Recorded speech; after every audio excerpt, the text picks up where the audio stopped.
Welcome to Gen Z Hoops, the Gen Z basketball, coaching, and sports business show.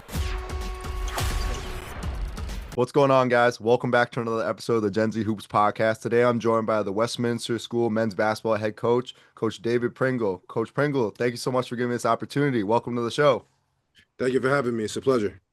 All right, so let's jump right into it. So let's open up with your passion for the game of basketball. So before you were a coach, what kind of player were you? Where did that passion for basketball originate from? I would say I grew up in New Haven, Connecticut. So I grew up in the inner city. Been playing basketball since I was 5 years old. Grew up in the New Haven public system of playing at the YMCA for travel teams.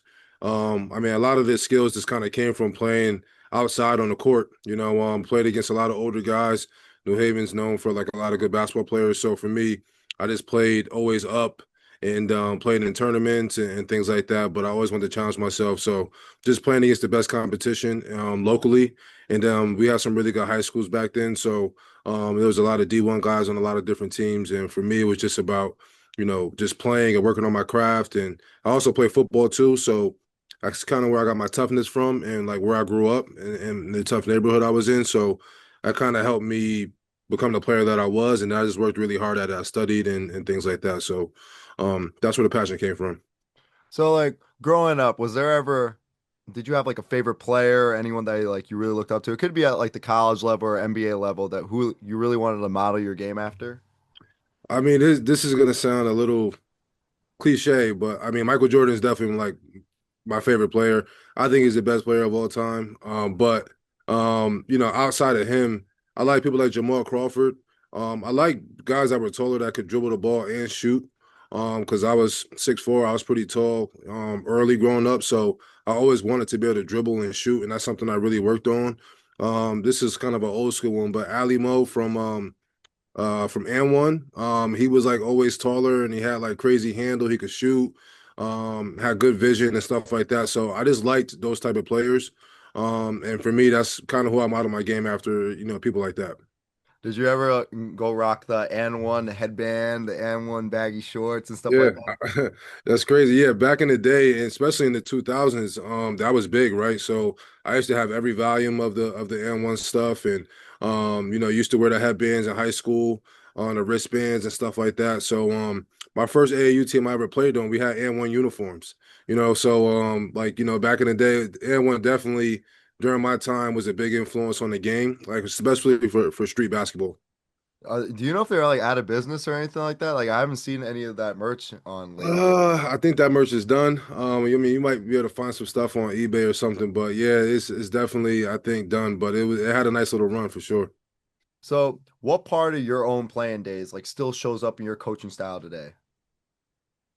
I think I like for my teams to be able to shoot the three. I think obviously Steph Curry changed the game in the NBA. But even before him, you had the Reggie Millers, the Del Currys, and you had some other people that could really, the Glenn Rices. There was a lot of good people that could shoot the ball. I always kind of felt like you could expand the floor if you can shoot. And I preach that to not just the guards, but also the bigs that I have because I grew up shooting the ball, and it was a big part of my game. I have to be in the top 5 at my old high school of made threes in my career there just because I worked really hard at it.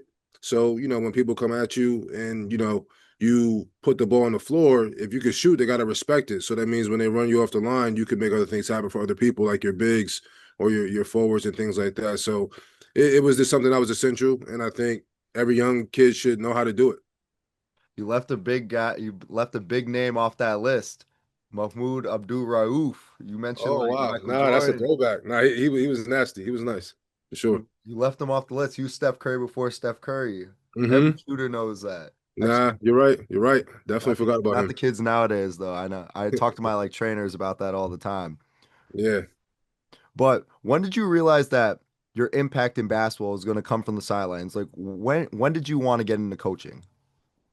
I always told myself I wanted to just help people, right? So coming from New Haven, it was kind of sink or swim, right? It was kind of like, you didn't have too many mentors and people telling you what to do for the next level and things like that. So for me, as I got older and I went to Westminster for a post grad myself, I said, if I ever got the opportunity not particularly just at Westminster, but anywhere, I wanted to help people. I really wanted to just be an advocate for young, women and men, and help them reach their goals. So for me, it was just really about seeing other people be successful and being happy. That made me happy. So I knew I should probably coach because that was something that you could get instant gratification from.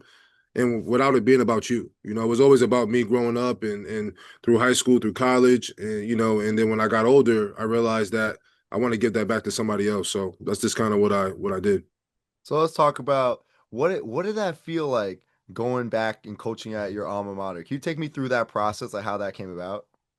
Yeah, so I actually was trying to get a job in Memphis, Tennessee at St. Jude's Hospital because I had a degree in healthcare administration and I became a finalist for one of the jobs there and I didn't get the job. That was pretty devastating, not gonna lie, because everybody wants that first job out of college. You'll get there at some point where, things kind of happen. But I got a call from a legendary teacher at Westminster, Todd Eckerson, salute to him. He called and just said, "Hey, do you want to work at Westminster?" First answer was definitely not. I don't want to go coach and work at my old high school. And then he said, "You know what? Just come check it out. Come do a visit. Come do an interview." And I literally came to this campus and everything kind of fell into place. Like I was like, "Wow, I'm back at home." And literally I've been here ever since. So that's kind of like the short story of it. It's just I came back home. So what was it like your first year at Westminster? How did the culture change from when you were a player there to what you wanted to grow into? Well, I started off as an assistant coach. So I was under people that I knew that were older. So I still felt like I was just learning. I didn't talk too much. I literally just observed. I took a lot of notes. I just was trying to figure out when to call timeouts, like, how to run a practice, how to talk to parents, how to recruit. It took me a couple of years to figure that out because I was assistant coach.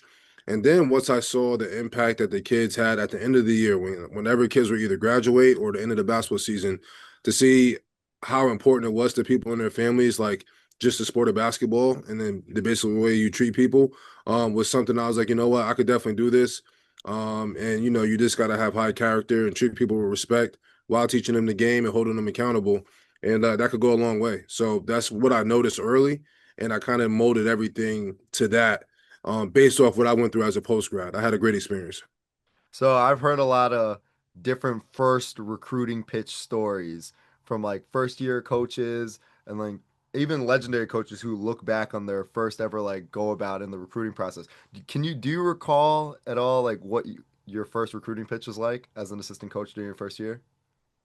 So I'll use this as an example. So I would say, so Colin Dougherty, we were just talking about him. So with Colin, he's from upstate New York.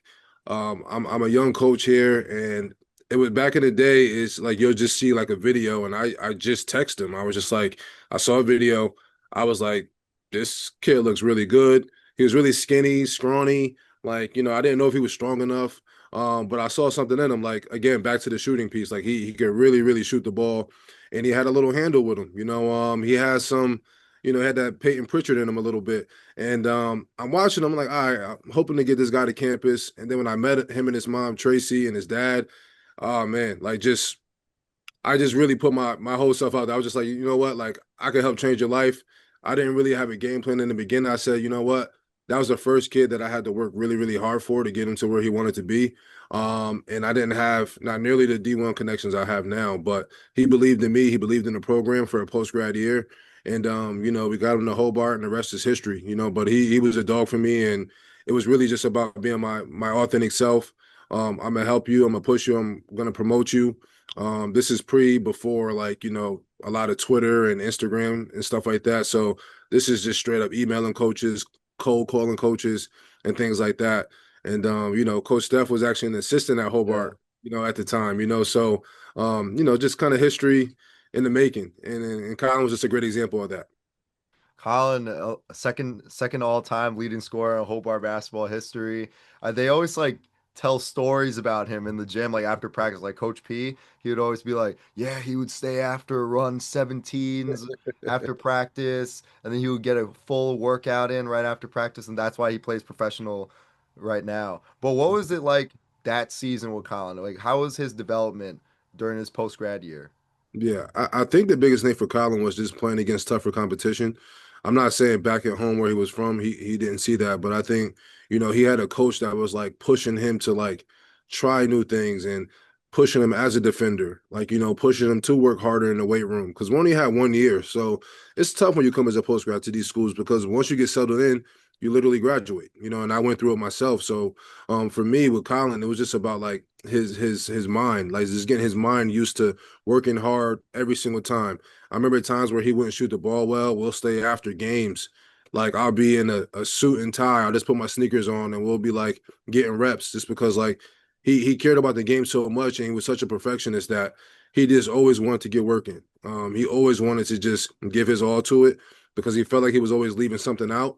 And just developing him is just like his mind, his mindset to just really work hard through the trials and tribulations of basketball. Playing against better players, being the main guy at a prep school, it's not tough because that means on scouting reports, you're the top guy they have to stop. So for me, it was definitely a blessing to help him get to where he is. And we still stay in contact to this day. He's like, Coach, I just didn't do this well. I'm like, it's all right. Get back in the gym because that's what we always done. So, it worked out. So when you took over as head coach at Westy, what did you want the identity of Westy basketball to be? And then also when a first year freshman walked into your gym for the first time, what did you want them to essentially feel? So it's two things there, twofold with the freshmen. So if it's a freshman I recruited to be on the team, I'm expecting you to come in, learn, listen, identify what the culture is and try your best to understand that by following what the seniors and the juniors are doing. And for me, I just want the culture to be, I just want us to be tough. Like, just don't back down. Like, Wesley's a small prep school. We play in the Founders League against a lot of good teams. And, it wasn't always a sport that, people recruited for, and for me, typically we're like a lacrosse hockey school. And my identity was, what, I want to change that. Took a while, but I stuck with it. There was a lot of seasons where we didn't win a lot of games, but I stuck with like, whoever I bring here, I'm going to help you get recruited. That was always my pitch. I'm going to help you get to the next level while you're like a main guy for me, but I'm going to coach you as hard as I can. So the next guy that's like you that wants to come through, they're going to be like, wow, that kid went somewhere. Yeah, you might not have won that many games, but you competed, you worked hard, and you developed, and now you're ready for college. So now that we're winning and, a little more this season, it took a lot of time to get there, and a lot of trust in the parents and the kids that wanted to look here. But for me, I just wanted people to be tough and want to work hard and be good teammates and just good people. Really, really simple stuff. So now take me through the day to day. So let's say, I mean, playoffs are like right around the corner, if I'm not mistaken. Mm-hmm. So around this time, what is the day to day for one of your players in your program? I mean, like lift is definitely an essential, and Mm-hmm. and practice and then skill work on their own. But Yeah. take me through that day to day for them. I mean, so it starts with obviously with school. It depends on if you're like a morning guy. I have, a kid named Elliot Goldberg. He's a sophomore from Long Island. He likes to get up early in the morning to get a workout in before school. So, you got several guys that do that, but this year he's like the main person that does that. He's a true gym rat. Gotta, give him his flowers. Other guys, they'll find pockets of time, like on Sundays or, after practice, they'll come back if they're seniors. You don't have study hall from 8 to 10, so you can get in there and get extra work in. But from a day to day, you go through class that starts at 8:20. You get out of school around 3 o'clock, and then you have a little bit of downtime before practice. We usually do lift 2 times a week. So that's on Tuesdays and Thursdays. So those are not game days for us. So you go lift, and then we'll have practice typically from 5 to 6:30. I usually stay in the gym from 6:30 until 7:30 for anybody that wants to get extra work in, and that could be shooting, ball handling, anything you want to do. You just work on it. So I'm in the gym at that time, especially if like JV or someone else doesn't have practice. And then later at night, if you want to get back in there, it might not necessarily be with me, but it could be with a teammate. It could be on the gun. It could be on a Vertimax. It could be anything, and you just go in there and get some work in. And my biggest philosophy when it comes to working out is find the time that works for you. You just got to do something. I can't police you on what you're going to do every single time you touch the court, but I think it's essential. The way the portal's going these days, JUCO, NIL, it's chaos out there in college basketball, especially at the scholarship level. So for me, What are you doing differently than someone else at a different school, at Avon Old Farms, at Choate, at Hotchkiss, at Salisbury, that could separate you to help you get recruited? So the extra work is definitely beneficial. And we talked about recruiting post grads earlier in our conversation here, but how essential is it to make a kid? You're not only investing and buying into the basketball aspect of it, but a lot of like people who aren't familiar with boarding schools, you also have to buy into the culture of the school and buy into the school itself. So how do you get kids to buy into, let's say, like a chapel or like a sit down lunch, like those aspects of the school? Yeah, so by working in admissions for all these years and being a person that went through it, it's like the Bible for me, right? So it's like I could really talk to people in a way where like this is just the way we do things here. So when you come on your interview and your tour, you see this stuff, and it's just a part of the school. It's not going to change just because okay, you're a big time basketball player from New York City and you don't have to do that. Yeah, you got to go sit in chapel for about 30 minutes. You do have to do sit down lunch with some of your buddies, but sometimes it could be with a table of students from China, from Jamaica, from Connecticut, from Mass, from California, and they might not be like your direct friends, but you get to know people differently. So you want these same people coming to your games to cheer you on. So it's nice to kind of spend that time with them. And for me, it's all about this buying in. Westminster is just a big culture, type of school, and I think a lot of schools are, including Salisbury. You name your school, everybody has their traditions, and you buy into it. I can say though, I changed the culture at Salisbury because I would scam the chapel system over and over again. By How'd you skim it? scammed it. So we had, I don't know if you guys do this at Westy, but we had this thing called like demerits, right? So Hmm. like one demerits, like so one like missed chapels, like three demerits. You can only miss like four chapels. So I would like pick and choose like which one to go to, and then once I would get to 12, it's like a tier one, right? So it's just like a Saturday detention, which we have class on Saturday, so it'll be like right before my class, my Hmm. senior year, and then it resets like right after like a break or like a couple weeks. So I'll just like keep doing that and doing that. And then they had like a meeting about me. They like bring me up in meetings, and they switched that whole like system out. So now everyone has to like show up to everything now. Oh, so so you basically screwed everybody over. Yeah, but But I'm not there no more, man. not true. But at Westy, yeah, I mean, we want. I mean, in the big scheme of things, you want people following the rules because you might give a chapel one day, and you don't want people skipping out on it. Like if you're going to give a message about the way you grew up, where Yeah. you're from, what you're passionate about. But I think in all seriousness, there's going to be days where you just don't want to do stuff like that, right? Yep. It's just like I cannot. I just had three classes in a row. Now I have to go sit through a chapel. And it's tough. But I think overall at Westminster, I'm not saying it's perfect, but I think we try to do a good job of having people be a part of everything that we're doing just because again you're going to get older, you're going to run a business, you're going to do something like that, and you're going to want, if you're running a meeting on Zoom or in person, you don't want people like flaking out on you like, oh, I gotta go use the bathroom and go taking a phone call while you're trying to make a business pitch. So I think it's accountability, but God, your kids, I get it, it makes sense. All right. So I before we move on, I had to like give my guy a shout out. What was it like coaching Dorian Paki at Westy? And was he like a troublemaker in the sense of not going to chapel and sit down lunch too? Just add that in Nah, there. I'll be honest, man. Dorian was, out of all the post grads that I had, Dorian was great. He came in, he was ready to work. He was one of the better basketball players that I had. Very skilled, big guy. Especially when he's locked in and he's focused. He could dribble the ball. He could play above the rim. He's a really good passer as well. So he was unique because I haven't had a lot of bigs like him. So he was right on that line of being a Division I guy. Just kind of had to tweak the jumper a little bit. And now, he's at Hobart crushing it, averaging 14 and 6. We talk a lot. He loves the school. So it was really nice having him on campus. He had a little silly side to him, as you know. He's one of your buddies. He could definitely step up his drip a little bit too, as well. I hope that's better in college. But overall, his family, him, his AAU coach, all great people, and I had a blast coaching them.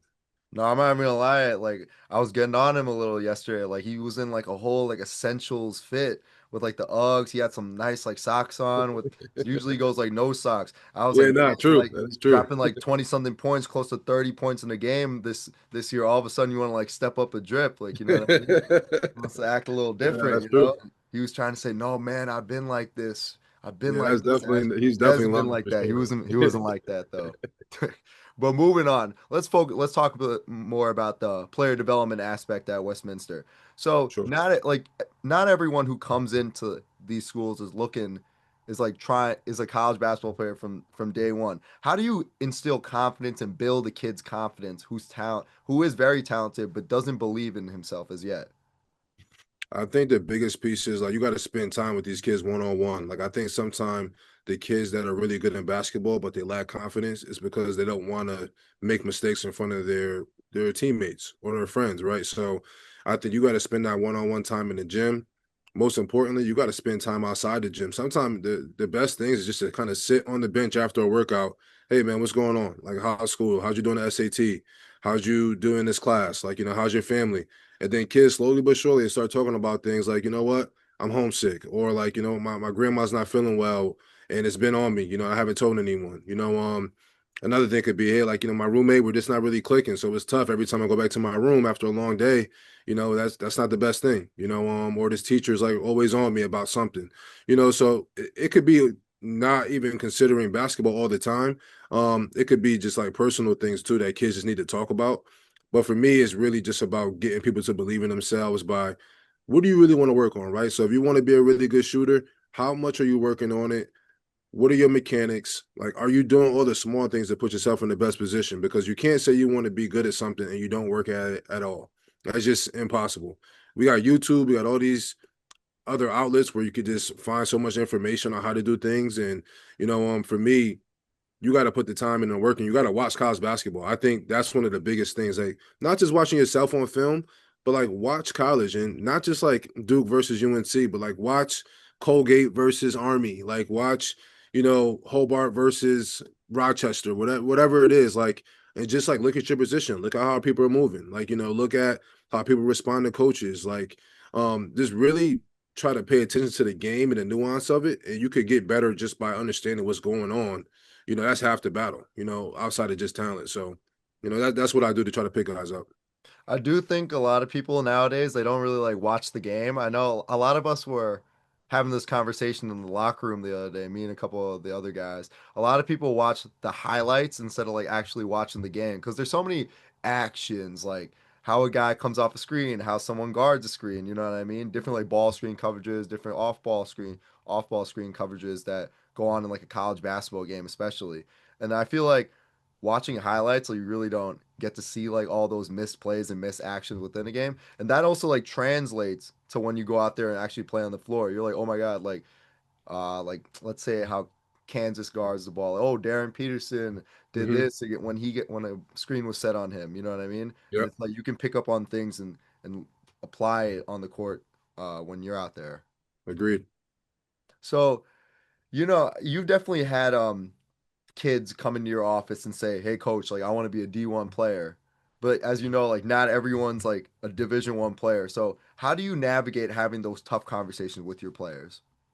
I would say that's one of the hardest things about this job, because I think prep school versus public is just much different, because I think people feel like when they go to prep school, you're going to a certain school because like that's what you want to get out of it. And for me, I think it's about setting clear expectations on what are coaches saying, right? So if you're getting recruited by Division 1 schools, that usually means you're going to be a Division 1 player, but I do think you got to play at the Division 1 level at the right time. So let's say for basketball, it's during the spring and the summer. That's when most coaches are out. Depends on what team you play for. How much does the coach care about you? How many minutes are you getting? What role do your parents play in this as well? Like, are they kind of helicopter parents, or are they parents that kind of let things unfold and let you figure it out and they trust the coaches? There's so many different aspects to it, but I think those conversations are hard because I've had them before. Like, for example, I'm so glad that Colin went to Hobart, but he was a Division 1 basketball player. Just at the time, he didn't play for like a super high level AAU team. He played for like a local team in his town and things like that. So that's why he missed that boat, because that was before all the highlight videos and all this stuff happening now. But then there's kids that do have a ton of offers, and now the pressure's on them to like play well at the right times in front of these coaches. So these coaches can say, you know what, We want to get you on an official visit. We want to get you on campus, and we want to see, if you fit into what our culture is. And sometimes some kids are just not good enough, or they peak a little late, But those conversations are tough. But the ones that are easy are the ones that get it, and they come in with the mindset of like, you know what, I just want to play in college. If I happen to play Division I, that's amazing. But if I can go to a great academic D3 school as well, if that stuff doesn't work out, I'll be perfectly fine with that too. And then I've had things happen where kids come and they think they're going to be Division III, and then they level up and they start getting Division I looks. And then you got to decide: do I want to go to like a lower Division I where the academics are not that strong, or do I go to like a higher level, D3? And then you got to make a decision, and that's where I think over time you figure out, you know what, like it might be better to go to that lower division, but I'm going to get a hell of an education and set myself up for life rather than play low tier Division I. And what if you don't play and you end up in the transfer portal anyway? So yeah, there's a lot that goes into that. That's a kind of a loaded question for sure. So focusing more on the recruiting aspect as well, college recruiting process. So like when a college coach calls you about a certain player, what are they asking? How are you like essentially trying to sell your player to the college coach? And also on top of that, how do you navigate getting college coaches to come to your open runs in the Yeah. preseason? So I'll start with the first one. I think when you're on the phone with a coach, they're calling you for a reason, right? So they either got a recommendation from like a summer coach or AU coach, and they're calling to check in. Sometimes you got kids that just blow up and they're just crushing it. And then coach is like, hey, I've been seeing this kid. Tell me more about him. Where is he from? How's his, what are his grades? How's his character? Things like that. And I just basically just kind of you tell the truth. You just say, hey, listen, this kid's always in the gym. This kid's always doing this. I even, I'll put in there some deficiencies. So you don't want to like oversell a kid either. So I'll say, listen, this kid is a great scorer of the ball, but defense needs to be better, or IQ needs to be higher, things like that. But overall, this is the package you get, with this particular kid. So for me, I just like to be honest. I'm always gonna put my guys out there in the best light possible, and love them up in front of these coaches so they know. So if they come to an open gym, to the second part of the question, they see, it matches what I said, so it doesn't mean you got to make every shot at open gym. They just need to kind of see how you move, how you're reading the game. Like, can you hit open shots? Can you make the right reads off of, pick and roll, things like that. The way I get coaches to the gym is I just advertise the hell out of guys, like all spring, all summer, anything you're doing. I'm always constantly texting guys, send me your highlights, send me your stats. If you have a great game or there's some good video, we're posting it. On Twitter is where I do a lot of my work. I send a lot of DMs because that's where the coaches are. You can't really DM coaches on Instagram because that's like their personal stuff. But on Twitter, it's more like the business side of basketball where you could, they're professional coaches. It's like LinkedIn for basketball coaches on Twitter, from what I've learned. So, you can reach out to coaches on that. And now I just have a Rolodex of now I have so many coaches in my phone that I just acquired over the years, going to different seminars, just doing a lot of campus visits with players in the past. You get these numbers, and if you have D1 players, people reach out to you. Oh, hey, this is coach from, I was just on the phone with Tulane last night talking about one of my guys, So for me, it's just really about connections and texting them, letting them know when the open gyms are. There could be days where no one shows up, and then there's gonna be other times where like, you get 4 guys in the gym all at one time, and the kids are like, oh wow, like, this is a lot. And it's great, and I make highlight tapes from the open gyms to post it for coaches to come to later open gyms. It's a full-time job, even though I work in admissions and do other things on campus to be a prep school coach, because like you are the connecting bridge to help kids get recruited if you do it right.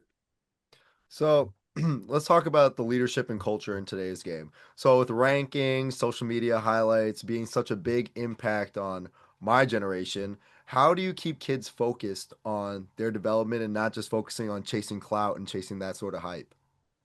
That's one of the hardest things because social media is just it's nothing but clout. Like, you know what I mean?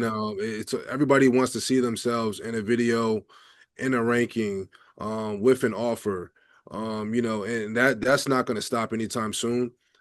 The good kids, they like that stuff too, but then they also just love the work. And if you could add the work to whatever accolades you get, that just means you're backing it up, because at some point you got to back it up. So at some point, that coach is going to come see you play.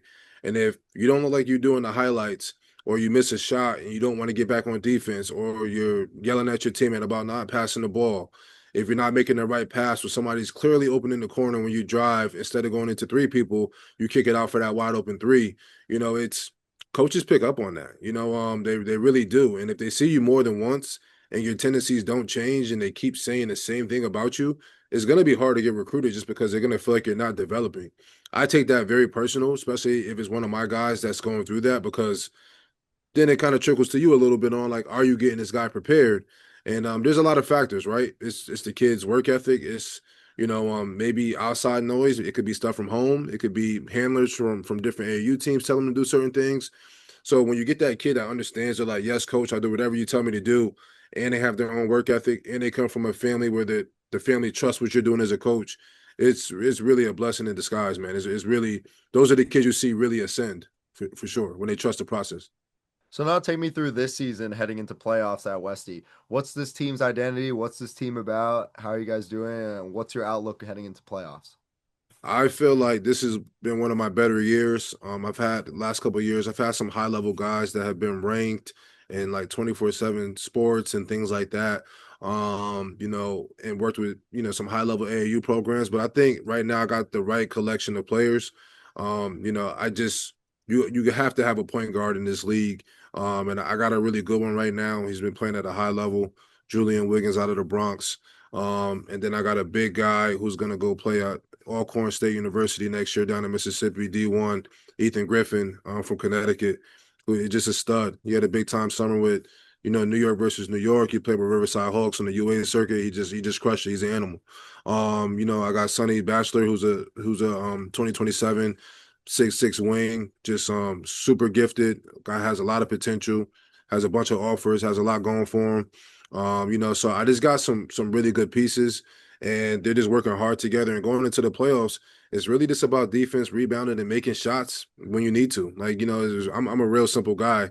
We got some good sets that we run.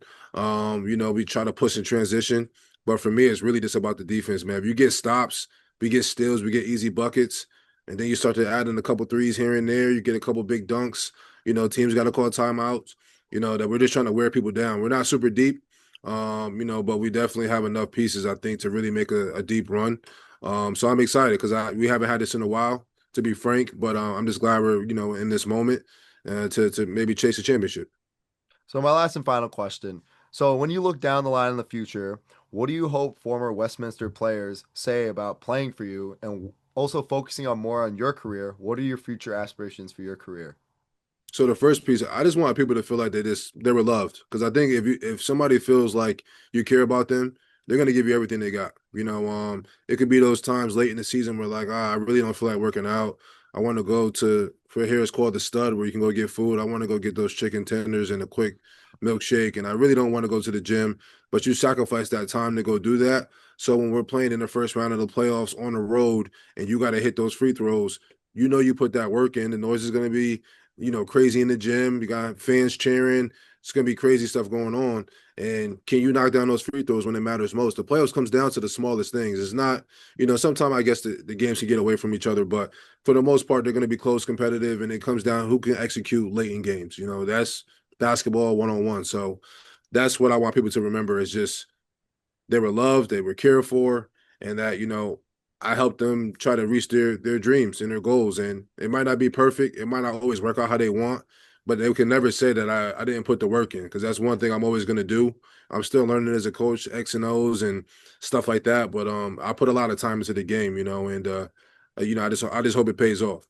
And then the second part to that question, part B, about just in the future, I think in basketball, like, I don't know when I leave Westminster if I'm going to still coach, depending on what I do. Like, I do want to maybe get into some type of consultant work, or, be in some type of administration at a school or something like that at some point, where, you get to kind of dictate what's happening at the school through, being in the meetings where decisions are being made and stuff like that. So I think I got a bright future. I got 3 kids. Got a loving wife, and I really just want to do what's best for them. So when that time comes, I'll be ready for it. But definitely still want to continue to keep helping people. That's definitely what I want to do until I'm done.